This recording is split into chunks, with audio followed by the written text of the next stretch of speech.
Welcome back to the deep dive. Today, we are looking up, way up. Yeah, way up. We've got this fascinating stack of research on the table regarding the moon. And before you think, oh, I know this, we went there in the 60s, played some golf, and came home.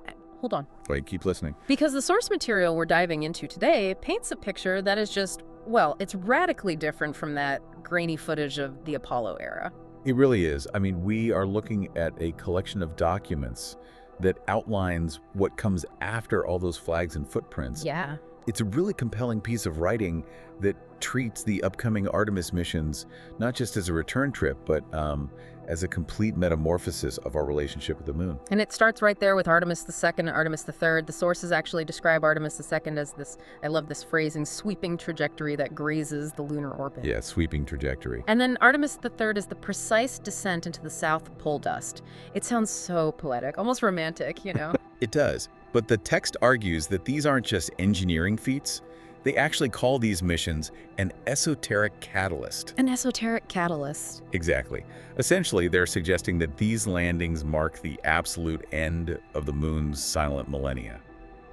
We are moving from a tentative concept of visitation. Where you go, look around, and leave. Right, leaving that behind for an inexorable reality of permanent colonization. Inexorable reality. I mean, that implies we can't stop it once it starts. That's the core thesis here. Yeah. We aren't just going to visit anymore.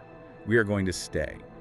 But the reality check, and this is where the research gets really gripping for me, is that it's not going to look like a sci-fi movie. Right. We aren't going to conquer the surface and build, glass skyscrapers with a view of Earth. Which I think is the image we all have in our heads. Oh, absolutely. Domes on the surface, astronauts waving at the camera, a rover doing a donut in the background.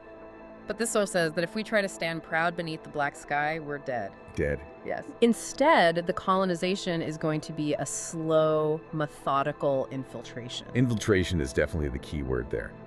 The environment is described as entirely hostile. I mean, it's a monochrome expanse of pulverized silicate. Just gray dust. Just gray dust that offers absolutely no sanctuary. So humanity's first extraterrestrial metropolis has to be woven right into the geological fabric of the moon itself. So we aren't conquering the moon. No, we are effectively compelled to hide inside it. Okay, let's unpack this architecture of hiding.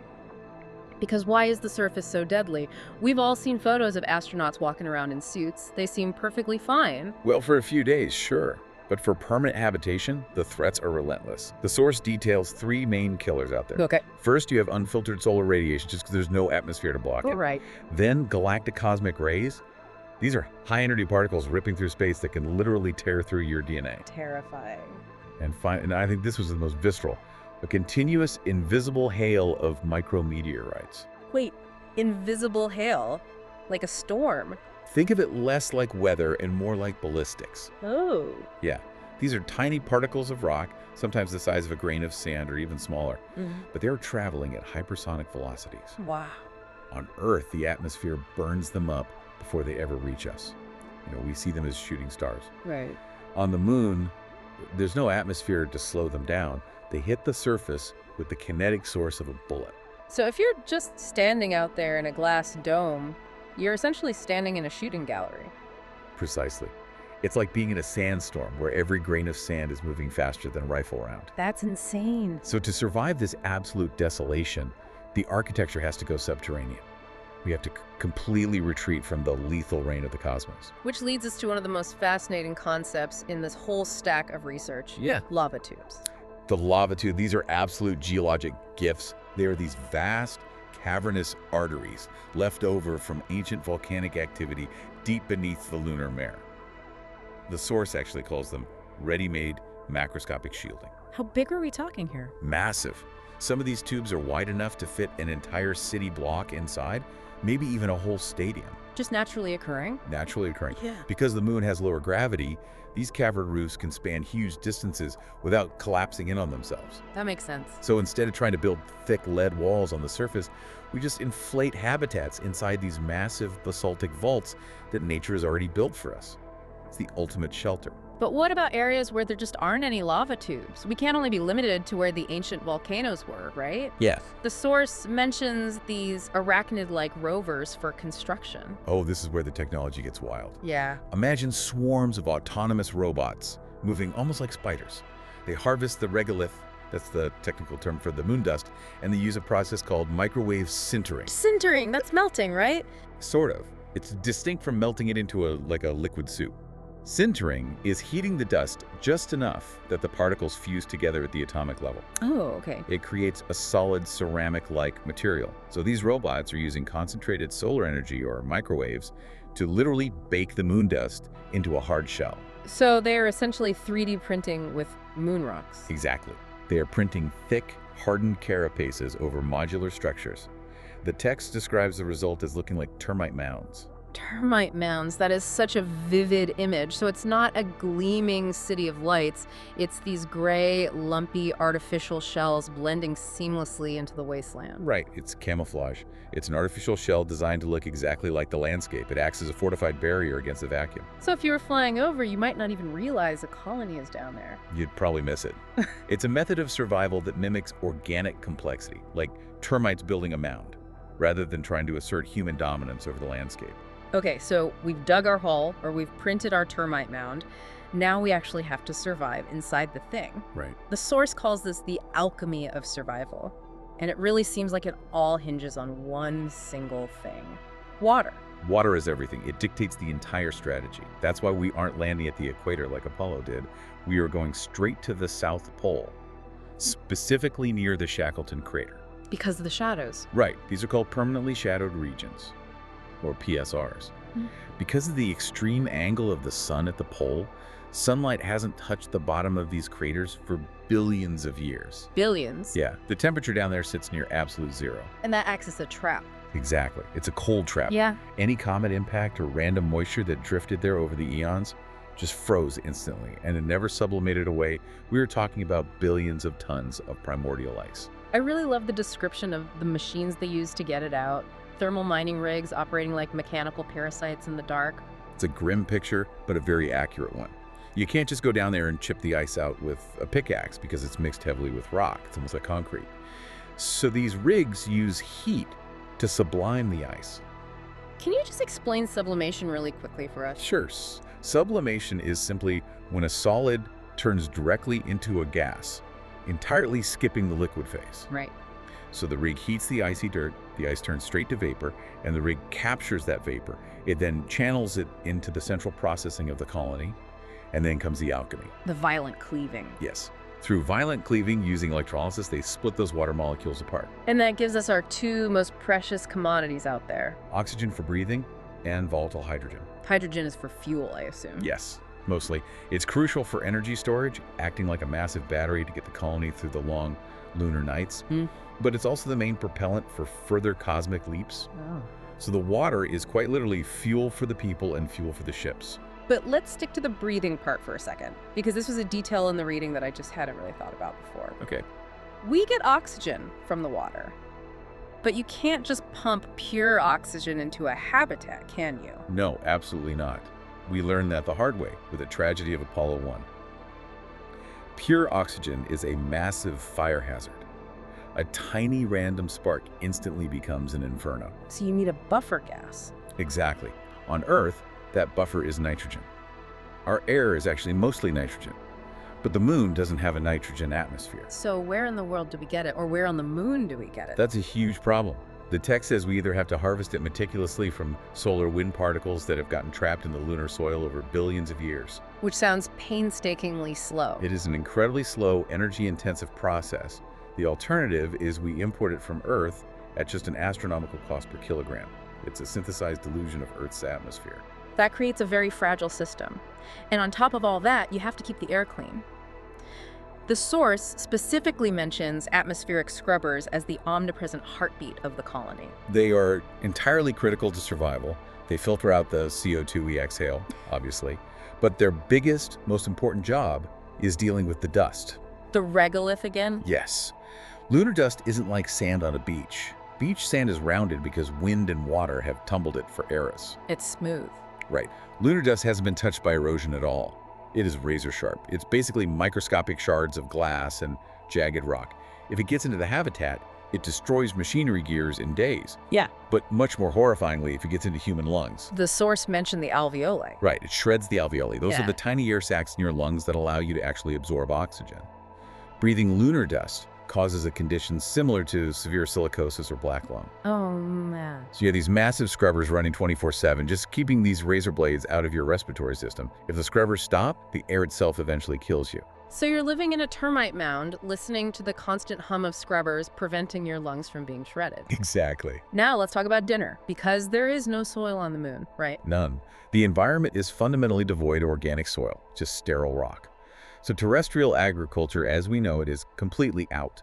We have to create what the text calls a ruthless ecology. The visual they painted here is so striking to me. Deep underground, these shielded levels bathed in an ethereal, bioluminescent glow from LED arrays. It's ultra-high-tech farming, hydroponics and aeroponics. The crops are genetically tailored to grow fast in 1/6 the gravity. Their roots don't even touch dirt, they just hang there in nutrient mists. And here comes the uncomfortable question, where do those nutrients come from? Us. Right. It's a strictly closed-loop system. The nutrient mist is derived entirely from the recycling of human waste and wastewater. There is no waste disposal on the moon. You don't throw anything away. You can't afford to. But it's not just hydroponic salads. The source describes these cyanobacteria and spirulina bioreactors lining the walls of the habitat. The green goo. Green goo. It pulses with a starkly unnatural green against the gray basalt rock. This provides the bulk of the proteins and lipids for the colonists. Wow. It's an ecology of absolute efficiency. Every molecule of carbon, every single drop of moisture in your exhalation is captured and reused. The very concept of waste ceases to exist. It sounds so precarious. It is. It's a fragile synthetic biosphere. If one part breaks, say if the scrubbers fail or a batch of the bacteria dies, the whole thing collapses rapidly. So we're fed, we're breathing, but we are physically changing. And I think this is the part that really emphasizes the metamorphosis in the title, the physical toll of living on the moon. Well, we evolved for Earth. The source calls Earth a relentless 1G forge. A forge? Yes. Our bodies are built to fight gravity constantly. That ongoing struggle is what keeps our bones hard and our hearts strong. On the moon, we have this deceptive buoyancy. It feels fun at first, right? Bouncing around in 1/6 gravity. It feels great, but it's a trap. How so? It triggers a rapid physiological unraveling. Bone density plummets because the skeleton suddenly doesn't need to support your full weight. Muscles atrophy almost immediately. And there's a fluid shift, right? Exactly. Without Earth's gravity constantly pulling blood down into your legs, it pulls in your head and your chest. The cardiovascular system weakens drastically because it just doesn't have to pump as hard. So how do they stop that? To stop this physical senescence, the colonists aren't just lounging around in low gravity. They're subjected to mandatory grueling regimens in high-resistance centrifuges. Explain that to me. You have to literally spin yourself. Yes, to trick your body into thinking it's back on Earth, you get inside a rotating arm or a spinning room that uses centrifugal force to simulate 1G gravity. Just to stay healthy. You are literally fighting against artificial gravity for hours a day just to remind your skeleton that it needs to exist. It's not an amusement park ride, it's a strict medical necessity. Here's where it gets really interesting regarding the architecture again. We talked about the lava tubes and the sintering earlier, but there's another layer of defense against radiation. The thick jacket of water. Oh, this is brilliant engineering. We mentioned the water extraction at the pole earlier.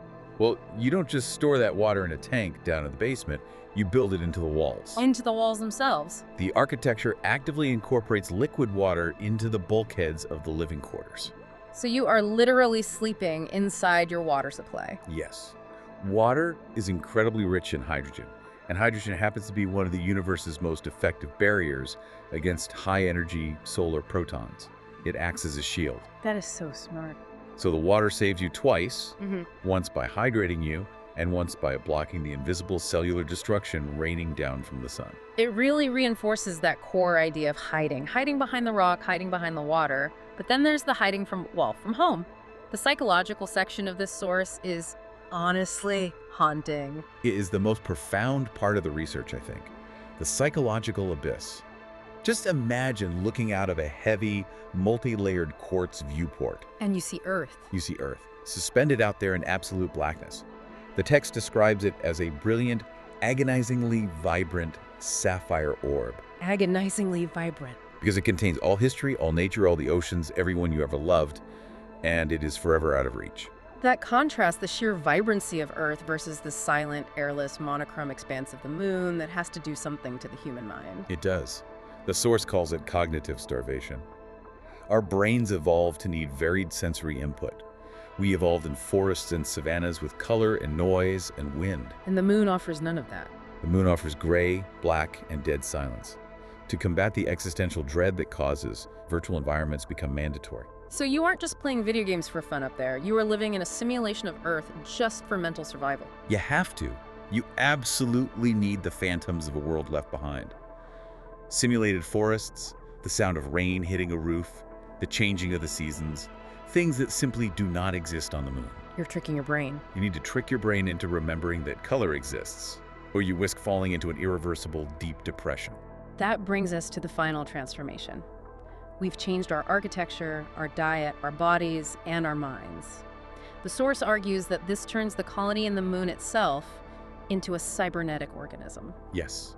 The moon stops being a dead rock in the sky. It becomes a living, breathing, cybernetic organism, a seamless mix of human endurance and automated precision. And this is happening on the far side of the moon, too. Especially there. The text mentions the quiet, focused labor going on the far side. It's totally shielded from Earth's electromagnetic chatter. All our radio and TV signals just bounce off the other side. So it's totally quiet radio-wise. Perfectly quiet. So they unfurl these immense radio telescopes over there to listen to the cosmic dawn, the earliest, faintest moments of the universe. And the people doing this work, they aren't just Earthlings far from home anymore, are they? They are the vanguard of a new, distinct offshoot of humanity. Think about it. Their circadian rhythms are entirely divorced from the sun. Right. They move with a fluid, bounding grace in the low gravity. They are the silent architects of a subterranean empire. That phrase really stuck with me too, silent architects, because they are maintaining this incredibly intricate balance, the scrubbers, the centrifuges, the bioreactors, just to keep the abyss at bay. It's a magnificent defiance against the cold, indifferent physics of the void. It really changes the whole picture of the Artemis missions for me. It's not just about going back to plant another flag. It's about starting a process that eventually creates a group of humans who are just different. Radically different. People who are of the moon, not the Earth. Exactly. It's the divergence point for our species. So what does this all mean for us sitting here in our comfortable 1G gravity, eating food grown in real dirt, breathing air we didn't have to manufacture? I think it forces us to appreciate the staggering complexity of what survival actually means. On Earth, survival is basically given to us by the biosphere. It's free. When you even think about it. Right. But on the moon, survival is an active technological act every single second of the day. Every breath is manufactured. Every single calorie is synthesized. It shows us that leaving Earth isn't an escape from our problems. It's a commitment to a much harder, much more disciplined existence. And much quieter one. Much quieter. We've covered the hiding, the alchemy, the ruthless ecology, and the new humanity. It's a heavy realization that the real future of space travel isn't a breezy episode of Star Trek. It's living in a 3D printed termite mound, drinking recycled water, and dreaming of the color green. But there is a strange, profound beauty in that defiance, isn't there? It's humanity flat out refusing to be limited by its biological cradle, even if it means we have to hide in the dark to do it. That is a very powerful thought to end on. If you really think about it, the moon isn't just a destination anymore. It's a cocoon. A cocoon, I like that. And something completely new is going to eventually hatch inside it. And you have to wonder, when they finally look back at us, what will they think of the people still living on the surface of that sapphire orb? Something adapted to the silence, looking back at the noise. Exactly. Well, thanks for diving deep with us today. This metamorphosis is just beginning with Artemis, and it's going to be absolutely fascinating to watch it unfold, even if we are just watching from the comfort of Earth. It certainly will be. We'll catch you on the next deep dive. Keep looking up.